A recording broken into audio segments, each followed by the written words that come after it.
ایام صادقیہ ہیں کہ جو 15 شوال سے لے کر 25 شوال تک منائے جاتے ہیں، چونکہ دو روایتیں چھٹے سرکار حضرت امام جعفر صادق علیہ السلام کی شہادت کے حوالے سے آئی ہیں۔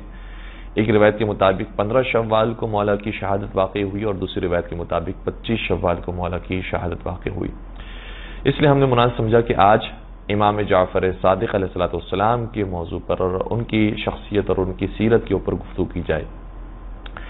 امام جعفر صادق علیہ السلام کے حوالے سے بہت ساری باتیں ہیں کہ جو بیان ہوتی رہتی ہیں کہ امام ابو حنیفہ کے ساتھ ان کے مناظرات کیسے تھے، اور پھر امام ابو حنیفہ کا خود کا اعتراف ہے کہ لولا السنتان لہلک النعمان، اگر 2 سال شاگردی امام جعفر صادق علیہ السلام میں نہ ہوتے تو نعمان ہلاک ہو جاتا۔ چونکہ امام ابو حنیفہ کا اصل نام نعمان بن ثابت بن زوتی تھا، اس لیے انہوں نے نعمان کا لفظ یہاں پر استعمال کیا کہ نعمان ہلاک ہو جاتا اگر امام صادق کی شاگردی نہ ملی ہوتی۔ اور یہ عجیب بات ہے کہ اسی سلسلے کے اندر ہمیں نظر آتا ہے کہ کسی نے کہا تھا کہ لولا علی لہلکا، کہ اگر علی نہ ہوتے تو میں بھی ہلاک ہو جاتا۔ تو جو بھی امام کے دامن کو چھوڑتا ہے، اگر اس کے پاس کوئی چیز بچتی ہے تو وہ ہلاکت ہے، اور جو امام کے دامن سے وابستہ ہو جاتا ہے وہ نجات یافتہ ہو جاتا ہے۔ بہت ساری باتیں ایسی ہیں کہ جو امام جعفر صادق علیہ السلام کے حوالے سے بیان ہوتی ہیں، اور ہم نے خود بھی کئی مرتبہ اس پلیٹ فارم سے آپ کی خدمت میں آرائز کو بیان کیا ہے، لیکن آج ہم ایک دوسرے زاویے سے چھٹے سرکار کی زندگی کو بیان کر رہے ہیں۔ امام کے والد بزرگوار کے بارے میں تو کوئی دو رائے نہیں ہے کہ کون ہے۔ امام محمد باقر علیہ السلام امام کے پدر بزرگوار ہیں، اور امام کی والدہ کے حوالے سے گرچہ اس حوالے سے بھی زیادہ تر روایات کہتی ہیں کہ جناب ام فروہ تھیں، لیکن دیگر روایات کے اندر دیگر نام بھی موجود ہیں۔ جناب فاطمہ کا نام بھی ہے، جناب قریبہ کا نام بھی ہے، لیکن اکثر روایات کے اندر ہیں، اور بہت ساری دیگر دلائل سے بھی پتہ چلتا ہے کہ یہ بات شاید درست بھی ہے کہ امام کی والدہ وہ ہیں کہ جن کا پورا نام، توجہ فرمائیے گا، پورا نام جناب ام فروہ بنت قاسم ابن محمد ابن ابی بکر ہے۔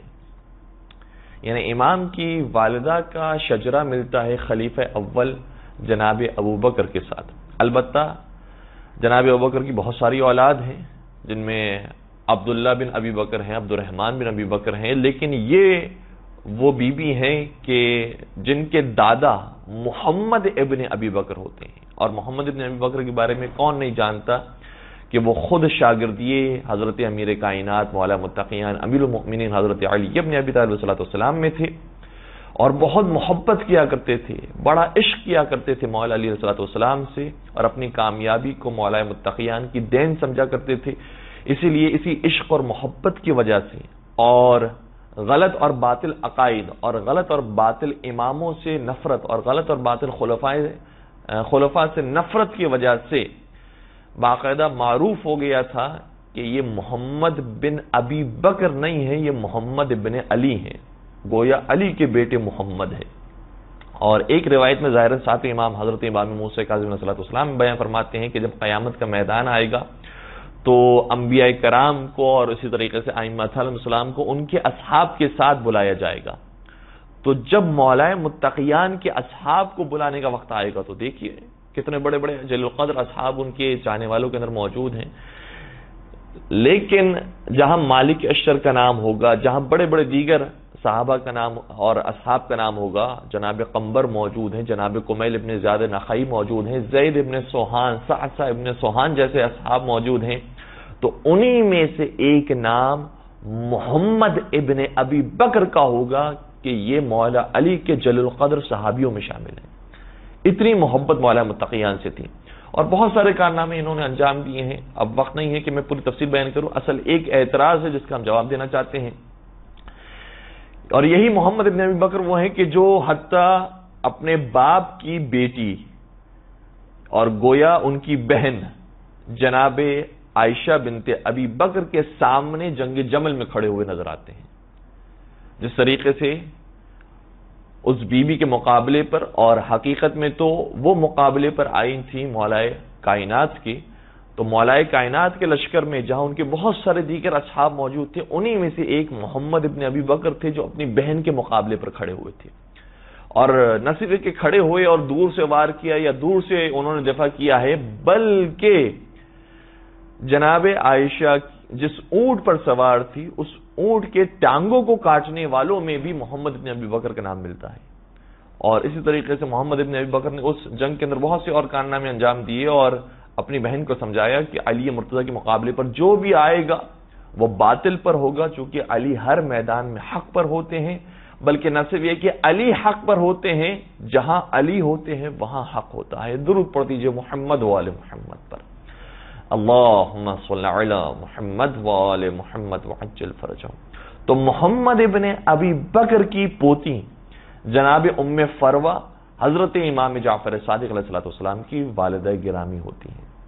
لیکن بعض شبہ کرنے والوں نے، اشکال بیان کرنے والوں نے، اعتراض کرنے والوں نے اس طریقے سے اعتراض کیا کہ آپ جو اپنے اماموں کے بڑے گن گاتے ہیں، بڑے قصیدے پڑھتے ہیں، بڑے فضائل پڑھتے ہیں، ذرا دیکھیے تو صحیح، آپ کے امام کی والدہ خلیفہ اول کی پرپوتی ہوتی اور مولا علی کے پرپوتے امام باقر کا نکاح خلیفہ اول کی پرپوتی جناب ام فروہ سے طے پایا تھا. اتنی محبتیں مولا علی اور خلیفہ کے درمیان موجود تھی، آپ بلا وجہ ان کے اوپر طنز اور تانا دیتے ہیں اور بلا وجہ لعن طعن کرتے ہیں اور اس طرح کی باتیں بیان کرتے ہیں کہ جو مسلمانوں میں اختلاف کا سبب پیدا ہو.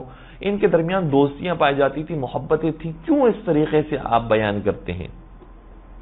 اور دیکھیں کس طریقے سے ان کا نکاح ہوا اور پھر بات کو بڑھانے کے لیے انہوں نے اور بھی بہت ساری باتیں کی ہیں اور یہ کلپ فیس بک پر موجود ہے اور شاید دیگر سوشل میڈیاز پر بھی موجود ہے. اور جس وقت ہم نے دیکھا تھا تقریباً 6-8 مہینے پہلے، اس وقت اس کے ویوز آلموسٹ 1 ملین کے قریب تھے.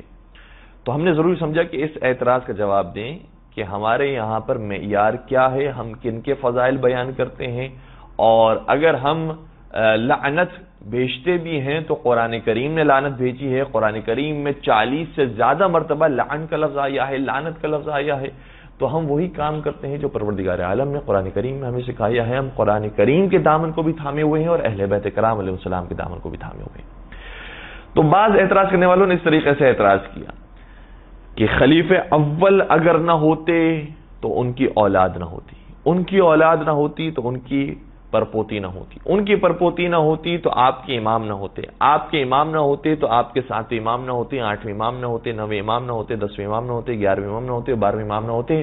یہ گویا سب کا سب صدقہ ہے خلیفہ اول کا، اگر وہ نہ ہوتے تو کچھ نہ ہوتا. اللہ اکبر. کس طریقے سے انسان اگر کسی کے بارے میں اچھائی سوچنا چاہے تو کس قدر ڈھونڈ ڈھانڈ کے اور کہیں نہ کہیں سے وہ فضیلت کو نکالنے کی کوشش کرتا ہے.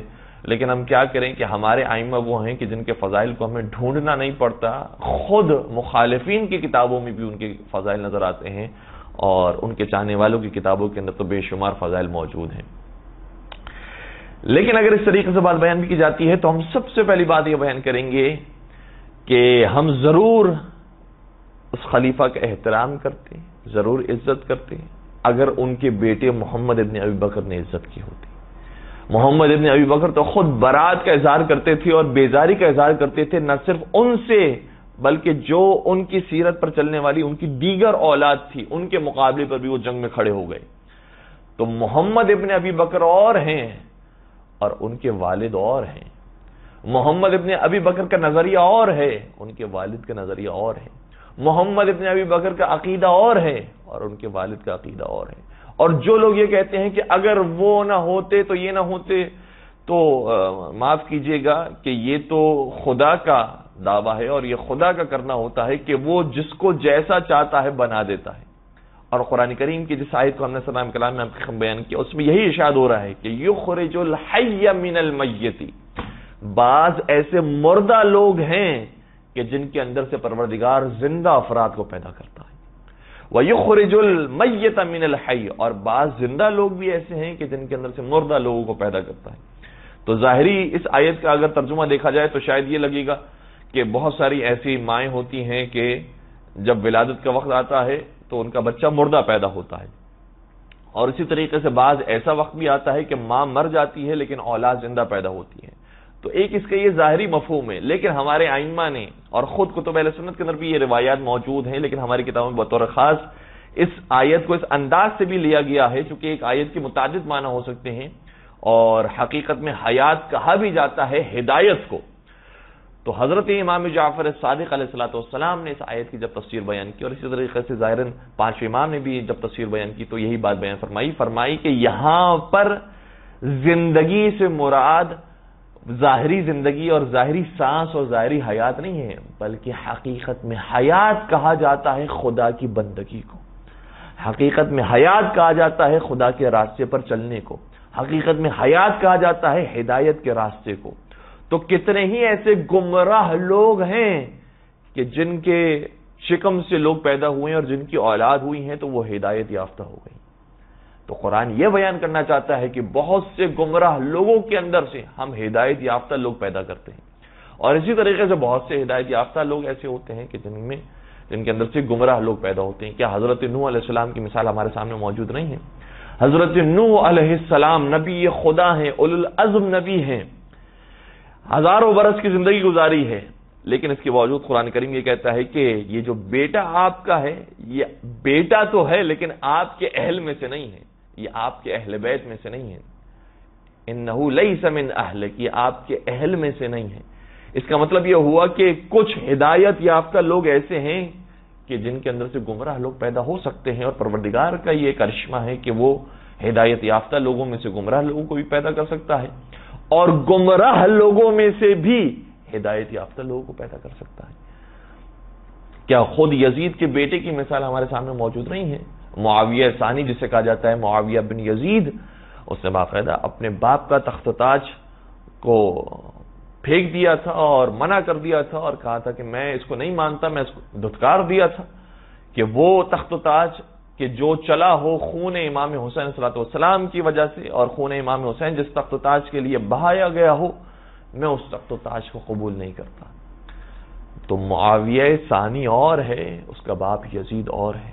اسی طریقے سے عمر بن عبدالعزیز کی مثال کے ہمارے سامنے موجود نہیں ہے، گرچہ روایات کے اندر اس کے بارے میں بہت سارے دیگر باتیں بھی موجود ہیں، لیکن ظاہری نگاہ سے اگر دیکھا جائے تو عمر بن عبدالعزیز اصل میں پوتا ہوتا ہے مروان کا، عمر بن عبدالعزیز بن مروان اس کا نام ہے، لیکن آپ دیکھیے عمر بن عبدالعزیز نے باغ فدق دیا ہے اور مروان نے باغ فدق پر قبضہ کیا ہے، تو کتنا فرق ہے؟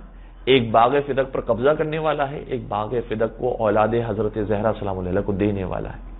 تو پروردگار نے بیان فرمایا ہے کہ گمراہ لوگوں میں سے ہدایت یافتہ لوگ پیدا ہوتے ہیں، اور ہدایت یافتہ لوگوں میں سے گمراہ لوگ پیدا ہوتے ہیں۔ یہ پروردگار کا کرشمہ ہے، یہ پروردگار کا نظام ہے، اور اس طریقے سے حضرت امام جعفر صادق علیہ السلام کی ولادت ہوتی ہے تو ان کی مادر گرامی جناب ام فروہ ہیں، جو محمد بن ابی بکر کی اولاد میں سے ہیں۔ درود پڑھ دیجئے محمد و آل محمد پر، اللہم صلی علی محمد و آل محمد وعجل فرجہم۔ تو پہلی بات تو یہ ہے کہ پروردگار کا یہ نظام ہے۔ دوسری بات یہ ہے کہ ہمارے یہاں کبھی رشتہ داریوں کو کوئی اہمیت حاصل ہی نہیں ہے۔ ہمارے یہاں کبھی بھی ہم جو احترام کرتے ہیں امام حسن امام حسین صلی اللہ علیہ وسلم کا، ہم جو احترام کرتے ہیں حضرت سیدہ کائنات کا، تو صرف یہ رشتے کی وجہ سے نہیں کرتے ہیں، بلکہ خود امام جعفر صادق علیہ السلام کا بڑا خوبصورت فرمان ہے، ارشاد فرماتے ہیں کہ تم شاید اس اعتبار سے میرا احترام کرتے ہو، مجھے عزت دیتے ہو کہ میں اولاد علی میں سے ہوں۔ یاد رکھو، اولاد علی سے ہونا میرے لیے اتنا بڑا باعث فخر نہیں ہے جتنا ولایت علی پر ہونا میرے لیے باعث افتخار ہے۔ ولایت علی میرے لیے زیادہ باعث عزت اور احترام ہے بجائے اس کے کہ میں اولاد علی میں سے ہوں۔ اولاد علی میں سے تو بہت سے اور لوگ ہیں، لیکن ولایت علی پر کتنے لوگ قائم ہیں، یہ سوال ہے، اور یہ ہمارے لیے کمال کی بات ہے۔ تو قرآن کریم نے بھی یہی معیار قائم کیا ہے۔ قرآن مجید یہ بیان فرماتا ہے کہ اگر کوئی شخص نبی خدا کی زوجہ بھی ہے تو ہم اس لیے اسے معاف نہیں کر دیں گے کہ وہ نبی خدا کی زوجہ تھی، چونکہ ان کا رشتہ نبی خدا سے ہوتا تھا، اس لیے ہم نے کہا کہ نبی خدا جا رہے ہیں جنت میں تو تم بھی جنت میں چلے جاؤ، بلکہ صراحت سے سورہ تحریم کی آیت آتی ہے اور ارشاد ہوتا ہے وَضَرَبَ اللَّهُ مَثَلًا لِّلَّذِينَ كَفَرُوا امْرَأَتَ نُوحٍ وَامْرَأَتَ لُوطٍ كَانَتْ تَحْتَ عَبْدَيْنِ مِنْ عِبَادِنَا الصَّالِحِينَ فَخَانَتَاهُمَا فَلَمْ يُغْنِيَ عَنْهُمَا مِنَ اللَّهِ شَيْئًا وَقِيلَ ادْخُلَا النَّارَ مَعَ الدَّاخِلِينَ۔ قرآن کریم کی آیت ہے، سورہ تحریم کی آیت ہے، اور دو کافرہ عورتوں کی مثال بیان کی جا رہی ہے، اور مجھے نہیں معلوم کہ کن دو عورتوں کی طرف اشارہ کیا جا رہا ہے۔ لیکن جو ظاہری آیت ہے وہ یہ ہے کہ ایک حضرت نوح کی زوجہ ہیں، ایک حضرت لوط علیہ السلام کی زوجہ ہیں، نبی خدا کی زوجہ ہیں، دونوں معصوم کی زوجہ ہیں، لیکن معصوم کی زوجہ ہونے کے باوجود قرآن کریم یہ کہہ رہا ہے کہ یہ دونوں نبی خدا کی زوجہ حقیقت میں مثال اور نمونہ ہے کافروں کے لیے، کافروں کے لیے نمونہ عمل ہے۔ کیوں؟ کانتا تحت عبدین من عبادنا الصالحین، یہ دونوں تھیں تو ہمارے صالح بندوں کے ماتحت، لیکن فخانتاہما، لیکن ان دونوں نے خیانت کی ہے اپنے شوہروں سے، دونوں نے خیانت کی ہے نبی خدا سے، دونوں نے خیانت کی ہے اپنے خاون سے، جو نبی خدا ہوتے ہیں، جو پروردگار کے نمائندے ہوتے ہیں، ان سے خیانت کی ہے۔ تو اگر زوجہ بھی خیانت کرے تو پروردگار عالم ارشاد فرماتا ہے، قرآن کریم کی آیت یہ ہے، آواز دی جائے گی قیل ادخل النار مع الداخلین، جہنم میں جانے والوں کے ساتھ انہیں بھی جہنم میں پھینک دو۔ اللہ اکبر! کہ آج مسلمان یہ جرت کر سکتا ہے کہ رشتوں کو نظر انداز کر کے کردار کو دیکھیں، جو معیار قرآن کریم نے قائم کیا ہے اس معیار پر عمل کریں۔ ہمارے یہاں تو رشتہ داریوں کو اتنا زیادہ امپورٹنس ہے، بھائی فلاں کے وہ خالو ہوتے ہیں، فلاں کے ماموں ہوتے ہیں، اور فلاں کے وہ زوجہ ہوتی ہیں، اور فلاں کے وہ بیٹے ہوتے ہیں، اور فلاں کے سسر ہوتے ہیں، اس لیے ہم ان کا احترام کرتے ہیں۔ قرآن کریم میں کسی ایک آیت کے اندر بھی ان رشتہ داروں کو کوئی اہمیت نہیں تھی، کسی ایک آیت کے اندر بھی اہمیت نہیں تھی۔ اس کا مطلب یہ ہوا کہ پروردگار کے نزدیک رشتہ داریاں کبھی بھی کوئی معیار نہیں ہے۔ اور عجیب بات یہ ہے کہ یہی آیت جو سورہ تحریم کی، اس کے بعد دوسری آیت بیان ہو رہی ہے، اور کہا کہ ہم مومنین کے لیے بھی مثال بیان کرتے ہیں۔ کس کی مثال ہے؟ شاید مومنین کے لیے مثال آئی ہوگی تو فلاں نبی کی زوجہ کی مثال ہوگی، فلاں نبی کی زوجہ کی مثال ہوگی، فلاں ولی کی زوجہ کی مثال ہوگی، فلاں امام کی زوجہ کی مثال ہوگی۔ کہا نہیں، ہم مومنین کے لیے مثال بیان کر رہے ہیں۔ کون سی نیک زوجہ کی؟ جو فرعون کی بیوی ہے۔ یہ ہے تو فرعون کی بیوی، لیکن فرعون اور ہے، یہ اور ہے۔ وہ جہنمی ہے، یہ جنتی ہے۔ وہ جہنمیوں کے سب سے بڑے عذاب میں مبتلا ہونے والا ہے، یہ جنتیوں کے سب سے بڑے مقام پر بیٹھنے والی ہے۔ اتنا فرق ہے ان دونوں کے درمیان۔ تو رشتہ داری کی وجہ سے ہم یہ نہیں کہیں گے کہ چونکہ یہ فرعون کی زوجہ ہے اس لیے اگر وہ جہنم میں جا رہا ہے تو اس کو بھی جہنم پھینک دیں۔ پروردگار عالم نے کہا کہ ہم رشتہ داریوں کی بنیاد پر جنت اور جہنم کا فیصلہ نہیں کریں گے، ہم کردار اور پرہیزگاری کی بنیاد پر فیصلہ کریں گے۔ اس لیے قرآن کریم میں وہ آیت بطور خاص آئی ہے اور انسانوں سے مخاطب ہو کر بیان فرمایا جا رہا ہے۔ اور یہ آیتیں جو یا ایھا الناس سے شروع ہوتی ہیں، ہم درخواست کریں گے تمام نوجوان ساتھیوں سے کہ ان تمام آیات کو سرچ کریں۔ آج سرچ کرنا بہت آسان ہو گیا ہے، قرآن کریم اپلیکیشنز میں موجود ہیں، ویب سائٹس پر موجود ہیں، مختلف ویب سائٹس پر قرآن کریم کے سرچنگ آپشنز موجود ہیں۔ تو اس کلمے کو آپ قرآن کریم میں سرچ کیجئے، تقریباً 50 کے قریب آیات آپ کے سامنے آ جائیں گی جو یا ایھا الناس سے شروع ہو رہی ہے۔ یا ایھا الناس سے شروع ہونے کا مطلب کیا ہے؟ اب یہاں پر یہ جو خطاب ہے پروردگار عالم کا، وہ صرف مومنین سے نہیں ہے، وہ صرف مسلمانوں سے نہیں ہے، وہ خطاب ہے تو تمام عالم انسانیت سے ہے۔ اور تمام عالم انسانیت سے جب پروردگار عالم مخاطب ہوگا تو وہ صرف دین اسلام کی بات نہیں کرے گا، وہ شریعت محمدی کی بات نہیں کرے گا، بلکہ وہ عقل اور منطق کی بات کرے گا۔ چونکہ عقل اور منطق یہ واحد چیز وہ ہے کہ جو ہم تمام انسانوں کے درمیان مشترک ہے، کہ ہم عقلی باتیں بیان کر رہے ہیں تمہارے سامنے۔ یا ایھا الناس انا خلقناکم من ذکر و انثی وجعلناکم شعوبا وقبائل لتعارفوا ان اکرمکم عند اللہ اتقاکم۔ فرمایا اے انسانوں، ہم نے تمہیں ایک مرد اور ایک عورت سے پیدا کیا، اور ہم نے تمہیں مختلف قبائل اور مختلف شعبوں کے اندر تقسیم کر دیا۔ اور یہ ہم نے تمہیں مختلف شعبوں کے اندر، قبیلوں کے اندر کیوں تقسیم کیا ہے؟ تمہارا چہرہ الگ ہے، تمہارے رنگت الگ ہے، تمہارا بولنے کا انداز الگ ہے، تمہارا قد و قامت الگ ہے، تمہارا قبیلہ الگ ہے، تمہارے ماں باپ الگ ہیں، تمہاری زبانیں الگ ہیں۔ یہ ساری چیزیں ہم نے مختلف کیوں قرار دی ہے؟ لتعارفوا، تاکہ ایک دوسرے میں فرق پیدا ہو اور پہچانے جاؤ۔ یہ صرف شناخت کے لیے ہے۔ تو پروردگار یہ بتا کہ پھر تیرے نزدیک فضیلت کا معیار کیا ہے؟ کیا گوری رنگت تیرے لیے فضیلت کا معیار نہیں ہے؟ کیا اچھے قبیلے سے ہونا تیرے لیے فضیلت کا معیار نہیں ہے؟ کیا عربی زبان میں بات کرنا تیرے نزدیک فضیلت کا معیار نہیں ہے؟ پروردگار نے کہا ہمارے نزدیک ان میں سے کوئی معیار فضیلت نہیں ہے، اگر کوئی ہمارے نزدیک مکرم اور محترم ہے تو ان اکرمکم عند اللہ اتقاکم، وہی ہمارے نزدیک با فضیلت ہے جو ہمارے پاس تقوی کے ساتھ آتا ہے۔ جو جتنا با تقوی ہوگا وہ اتنا با فضیلت ہوگا۔ اللہ اکبر، کتنی خوبصورت آیت ہے، کتنا حوصلہ دیتی ہے سارے انسانوں کو کہ وہ صحیح راستے کی طرف آئیں۔ یہ سوچ کر کہ میں امریکی ہوں، میں یورپی ہوں، میں آسٹریلیائی ہوں، میں افریقی ہوں، میں کہاں پر نبی اکرم کے دین کی خدمت کر سکوں، کہا نہیں، اگر تم نبی اکرم کی خدمت میں پہنچ جاؤ تو نبی اکرم حبشی غلام کو، بلال کو بھی مؤذن بنا دیتے ہیں۔ اگر تم نبی اکرم کی خدمت میں پہنچ جاؤ اور نبی اکرم کی اطاعت کرنے لگ جاؤ تو پروردگار عالم کا یہ حبیب ایک اجمی کو بھی، جس کا نام سلمان ہے، اسے بھی کہتے ہیں یہ ہم اہل بیت میں سے ہیں، السلمان منا اہل البیت۔ اور اسی طریقے سے ان کے جو نواسے ہیں مولا امام حسین علیہ الصلوۃ والسلام، جو حبشی غلام ہیں جس کو جون کہا جاتا ہے، وہ بھی مولا امام حسین کے ساتھ ان کے لشکر کے سپاہی ہے۔ اور آج ہم جاتے ہیں کربلا معلی اور زیارت پیش کرتے ہیں شہداء کربلا کے لیے، ہم کیا، ہماری اوقات کیا، مجتہدین بھی جاتے ہیں تو سلام پیش کرتے ہیں، اور مجتہدین بھی کیا، خود امام جعفر صادق علیہ السلام بھی جب شہداء کربلا کی زیارت پر جاتے ہیں تو اس جون کو بھی سلام پیش کرتے ہیں کہ جس کی رنگت سیاہ ہے لیکن جس کا کردار نورانی ہے، جس کے کردار سے روشنی نمودار ہوتی۔ تو کبھی بھی قرآن کے نزدیک رشتہ داری معیار نہیں ہوتی، اس لیے اگر امام جعفر صادق علیہ السلام کی والدہ کا رشتہ ملتا بھی ہے اس سے تو کیا فرق پڑتا ہے؟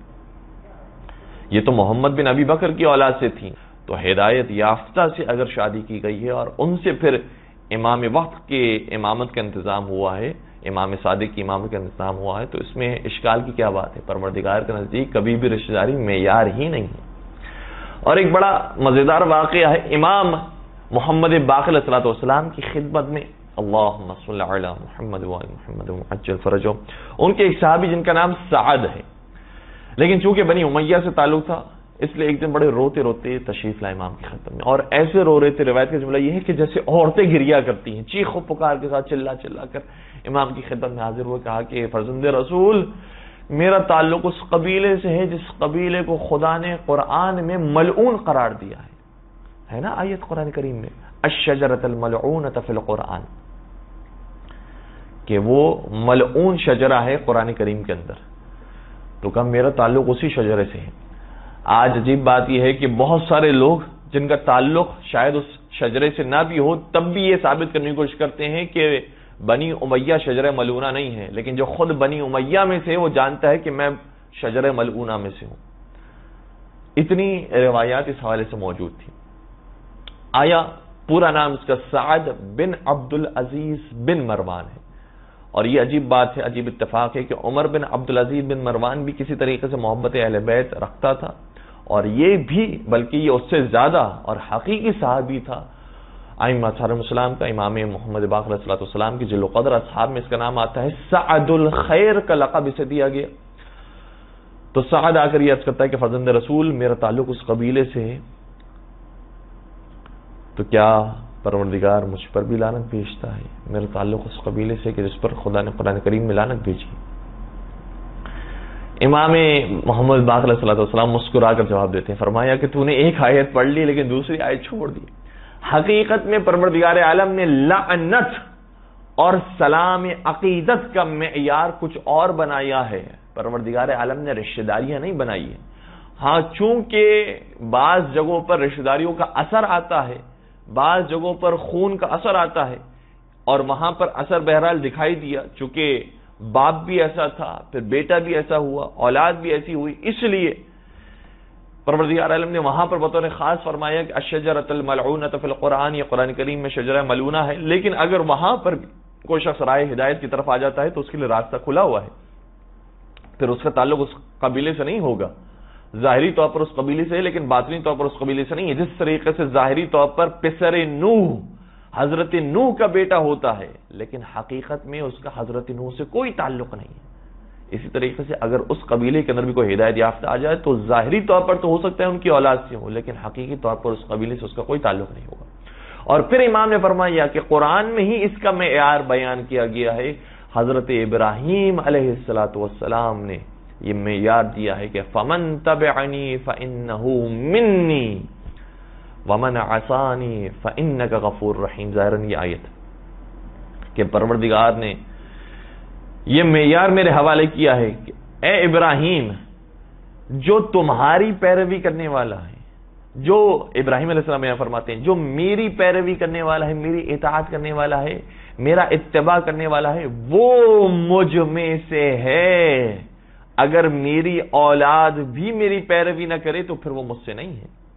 لیکن حضرت ابراہیم کی اولاد کا کیا کہنا، جناب اسماعیل کا کیا کہنا، جناب اسحاق کا کیا کہنا. لیکن یہ معیار حضرت ابراہیم علیہ السلام نے دے دیا کہ ہمارے یہاں ہم میں سے ہونے کا معیار یہ نہیں ہے کہ کون ہمارا رشتہ دار ہے، ہم میں سے ہونے کا معیار یہ ہے کہ کون کتنا پرہیزگار ہے.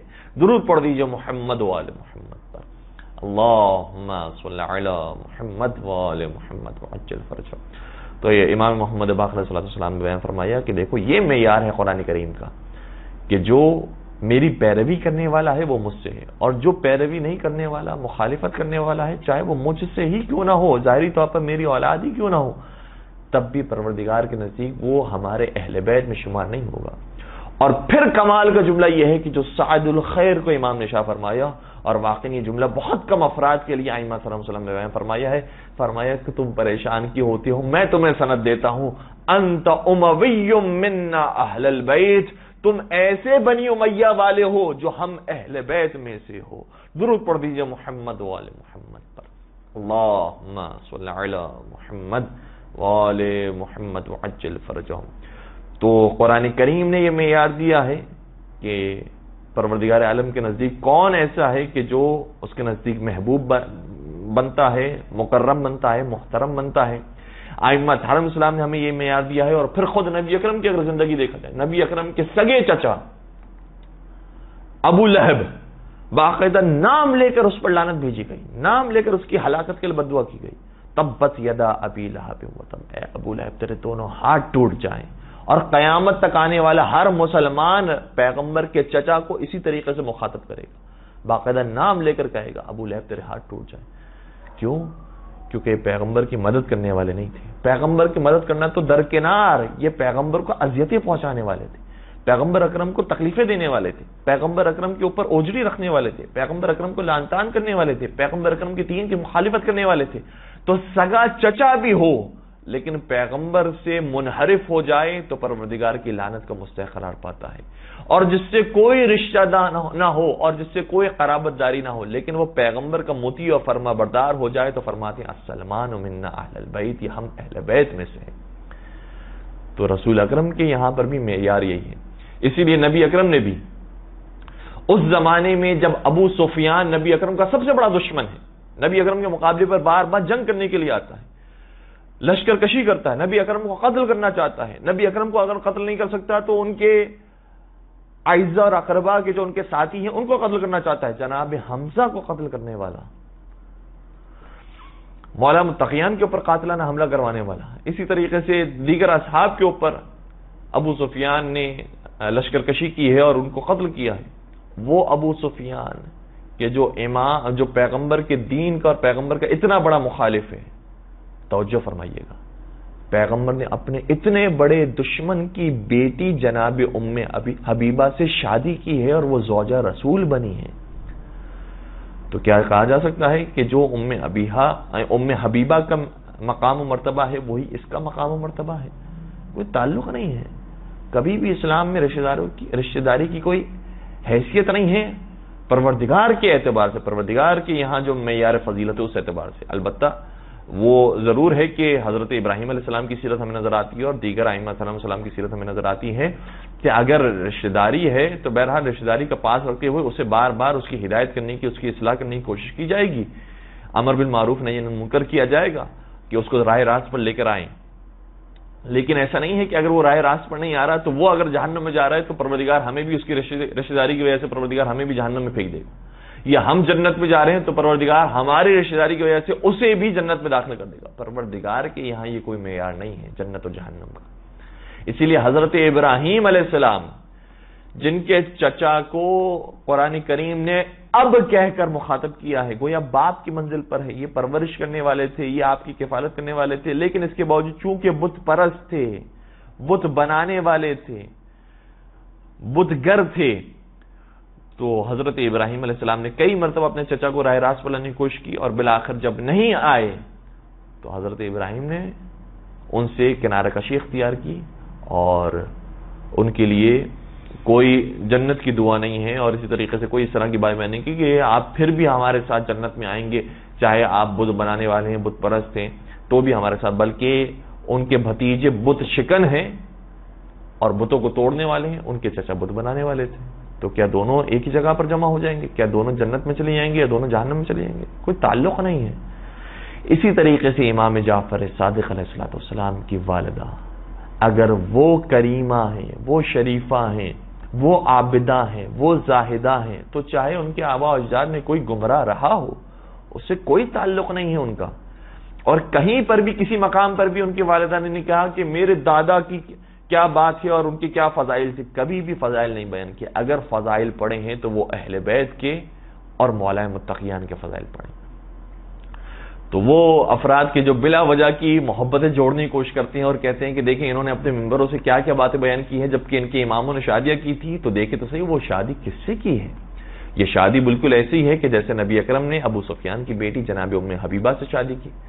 یہ شادی ہم کہہ سکتے ہیں کہ اسی طریقے سے کہ جیسے دیگر ائمہ اصحاب السلام نے کی ہے، اور بالخصوص حضرت امام زمانہ عجل اللہ تعالی فرجہ شریف کے حوالے سے اللہم صلی علی محمد وعلی محمد وعجل فرجہم، جو کچھ روایات کے اندر آتا ہے اور ہمارے معروف بھی ہے کہ ان کی والدہ جناب نرجس خاتون روم کی شہزادی تھیں، تو روم کی شہزادی تھیں تو وہ عیسائیت پر تھیں، اور پھر جب وہ تشریف لائی ہیں مدینہ میں تو جناب بی بی حکیمہ خاتون نے ان کو مسائل دینی سے آگاہ کیا ہے اور شریعت اور دین اسلام سے آگاہ کیا ہے، جس کے بعد وہ آہستہ آہستہ اس قابل ہو گئیں کہ سرکار امام حسن عسکری علیہ السلام کی زوجہ نہ صرف قرار پاتی ہیں بلکہ امام مہدی علیہ السلام کی والدہ قرار پاتی ہیں۔ تو کیا یہ کہا جائے گا کہ وہ عیسائی مذہب پر تھی، وہ گمراہ تھی، ان کے ماں باپ گمراہ تھے؟ اگر وہ گمراہ ہوں بھی، اور اگر حتیٰ انسان خود بھی پہلے گمراہ ہو لیکن پھر ہدایت کی راہ جائے، تو پروردگار جو عاقبت ہے، جو آخر میں اس کا فیصلہ اور اس کا نتیجہ ہے، اس کو دیکھتا ہے۔ کیا جناب حر کی مثال ہمارے سامنے موجود نہیں ہے؟ ساری زندگی گزار دی مولا حسین کی دشمنی میں، اور بالخصوص آخری حصہ زندگی کا گزار دیا مولا حسین کی دشمنی میں، لیکن اگر روز عاشور و مولا کا عاشق بن گیا ہے، مولا کا محب بن گیا ہے، سچی توبہ اس نے کر لی ہے، تو پھر یہ تو نہیں کہا جائے گا کہ اس کی سابقہ زندگی کیسی تھی۔ جب خدا سابقہ زندگی کو نہیں دیکھتا تو تم اور ہم کون ہوتے ہیں کہ کسی کی سابقہ زندگی کو دیکھیں؟ اسی طریقے سے جناب ام فروا، ان کی سابقہ زندگی کو کیا دیکھنا؟ ابھی جس وقت نکاح ہوا ہے اور جس وقت وہ مادر امام جعفر صادق علیہ السلام بنی ہے، اس وقت دیکھو کہ ان کا کردار کیا تھا، اس وقت دیکھو کہ وہ کس نظریے پر تھی، اس وقت دیکھو کہ وہ کس عقیدے پر تھی۔ تو کسی ایک روایت کے اندر بھی انہوں نے اپنے دادا کی تعریف نہیں کی۔ اس کا مطلب یہ ہوا کہ پتہ چلتا ہے کہ یہ تربیت یافتہ تھی، یہ ہدایت یافتہ تھی۔ اور پھر آپ کی خدمت میں وہ روایت بیان کر دوں اور پھر میں بات کو مکمل کروں کہ جو یہ ثابت کرنے کی کوشش کرتے ہیں کہ یہ بلا وجہ شیعہ ذاکرین کا بنایا ہوا منصوبہ ہے اور ان کا بنایا ہوا عقیدہ ہے کہ جو یہ شیعوں کے ذہنوں میں ڈالنا چاہتے ہیں، ہم ان کے ذہنوں میں کچھ نہیں ڈالنا چاہتے ہیں۔ جو آپ کے بزرگوں نے کیا ہے اور جو ہمارے اماموں نے کیا ہے، ہم وہ بیان کرنا چاہتے ہیں۔ اس لیے ہم آپ ہی کے بزرگوں کی کتاب سے، جو صحیح ترین کتاب ہے، صحیح مسلم کے اندر یہ روایت موجود ہے، اور اس روایت پر ہم اپنی گفتگو کا اختتام کریں گے۔ صحیح مسلم کے اندر مختلف کتابیں مختلف موضوعات پر موجود ہے، اور ایک کتاب جس کا نام کتاب الجہاد والسیر، اس کتاب کے اندر یہ روایت موجود ہے، اور حدیث نمبر، ویسے تو مختلف کتابوں کے اندر حدیث نمبر بھی تبدیل ہو جاتے ہیں اور روایت تبدیل ہو جاتی ہے، لیکن ہم عربی عبارت بھی آپ کی خدمت بیان کریں گے تاکہ آپ سرچ کر کے مطمئن ہو سکیں کہ یہ صحیح مسلم کے اندر روایت موجود ہے۔ حدیث نمبر جہاں سے ہم نے پڑھا ہے اس کا حدیث نمبر 1757، 1757 نمبر کی یہ حدیث ہے۔ اس کو دیکھیے گا کہ اس میں میرے مولا بیان فرماتے ہیں کہ میرا کیا عقیدہ ہے خلیفاؤں کے بارے میں، میرا کیا عقیدہ ہے خلفاء کے بارے میں. اور اگر مطمئن نہ ہو تو پھر صحیح بخاری کی وہ روایت بھی موجود ہے کہ حضرت فاطمہ زہرا سلام علیہا بنت رسول خاتون جنت کا کیا عقیدہ تھا خلیفہ کے بارے میں.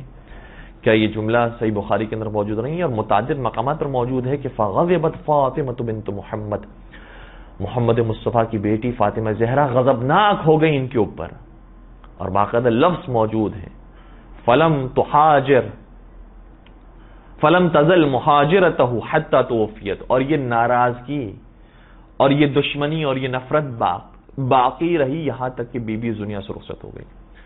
تو بی بی نے تو ان کی دشمنی کے ساتھ زندگی گزاری ہے، اور آج بعض لوگ ثابت کرنے کی کوشش کرتے ہیں کہ ان کے درمیان محبت اور دوستیاں موجود تھی.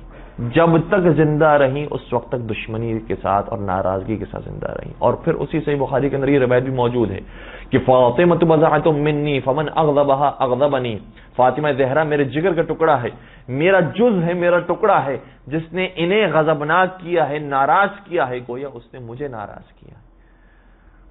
تو ہم تو دیکھ رہے ہیں کہ ناراض کرنے والا کون ہے، اور آپ ہی کی صحیح ترین کتابوں سے ہم بیان کرتے ہیں کہ اہل بیت کرام میں اور بعض افراد کے اندر کیا دوستیاں پائی جاتی تھی یا دشمنیاں اور بغض اور کینہ پایا جاتا تھا اور آپس میں اختلاف پایا جاتا تھا. تو انہی میں سے ایک روایت صحیح مسلم کے اندر موجود ہے. روایتیں بہت ساری ہیں لیکن ایک روایت ہم کوٹ کر رہے ہیں کہ ایک دن خلیفہ ثانی مولا علی کی خدمت میں آئے. مولا علی کے ساتھ جناب عباس جو ان کے چچا ہوتے ہیں وہ بھی موجود تھے. خلیفہ آ کر کہنے لگے کہ اے علی اور اے عباس، تم دونوں وہ ہو کہ جب پہلے خلیفہ بنے تھے تو تم دونوں ان کو رأیتماہ کاذبا عاصما غادرا خائنا، تم دونوں اس پہلے خلیفہ کو کاذبا جھوٹا سمجھتے تھے، عاصما گنہگار سمجھتے تھے، غادرن یا خائنن دونوں لفظ موجود ہیں، اور دھوکے باز سمجھتے تھے اور خیانت کار سمجھتے تھے. کیا تم دونوں ایسا سمجھتے تھے؟ اور پھر یہ کہا کہ اور جب مجھے خلافت مل گئی تو تم دونوں رأیتمانی، تم دونوں مجھے بھی کاذبن عاصمن غادرن خائنا، تم دونوں مجھے بھی جھوٹا سمجھتے ہو، گنہگار سمجھتے ہو، خیانت کار سمجھتے ہو اور دھوکے باز سمجھتے ہو. کیا تم دونوں مجھے ایسا سمجھتے ہو؟ صحیح مسلم کی روایت آپ کی خبر بیان کر رہا ہوں. یہاں تک بھی اگر ہوتا تو بہت تھا، لیکن عجیب بات یہ ہے کہ جب انہوں نے سوال کیا کذالک، کیا تم دونوں مجھے ایسا سمجھتے ہو اور انہیں ایسا سمجھتے تھے، تو صحیح مسلم کا جملہ یہ ہے قالا نعم، ان دونوں ہستیوں نے بیان فرمایا ہاں ہم تم دونوں کو ایسا ہی سمجھتے ہیں. تو مجھے تو کچھ کہنے کی ضرورت نہیں ہے، ہم تو ان روایتوں کو بیان کرتے ہیں، بیان کرنے والوں پر اعتراض کرتے ہیں. جنہوں نے یہ روایت لکھی ہے اور یہ کتاب لکھی ہے اس پر کوئی اعتراض کیوں نہیں کرتا؟ صحیح مسلم کے اندر یہ روایت موجود ہے. تو جب یہ روایت لکھی جا سکتی ہے تو پڑھی کیوں نہیں جا سکتی؟ اور اس روایت کا جملہ یہ ہے کہ مولا کائنات ان دونوں کو کیا سمجھتے تھے. تو جو عقیدہ مولا متقیان کا ہے، جو مولا علی علیہ الصلوۃ والسلام کا عقیدہ ہے، جو حضرت فاطمہ زہرا سلام علیہ کا عقیدہ ہے، اور جو عقیدہ نبی اکرم کا ہے، اور جو عقیدہ قرآن کریم میں پروردگار عالم نے دیا ہے، ہم اسی عقیدے کو ماننے والے ہیں. اس لیے جو صاحب کردار ہوگا ہم اس کی عزت کریں گے، چاہے اس کا بظاہر تعلق بنی امیہ کے قبیلے سے ہوتا ہو. اور اگر کوئی صاحب کردار نہیں ہوگا تو چاہے وہ قبیلے قریش سے ہو، چاہے وہ عربی ہو، چاہے وہ گوری رنگت رکھتا ہو، لیکن اگر صاحب کردار نہیں ہوگا تو پروردگار کی اگر اس پر لعنت ہے تو ہم بھی اس پر لعنت بھیجتے ہیں. بس پروردگار سے دعا کرتے ہیں کہ انشاءاللہ پروردگار ہمیں دین کو صحیح طریقے سے سمجھنے کی توفیق عطا فرمائے، قرآن کو، اہل بیت کو سمجھنے کی توفیق عطا فرمائے، اور قرآن اور اہل بیت کے دامن سے ہمیشہ متمسک رہنے کی توفیق عطا فرمائے، اور حضرت حجت ابن الحسن کے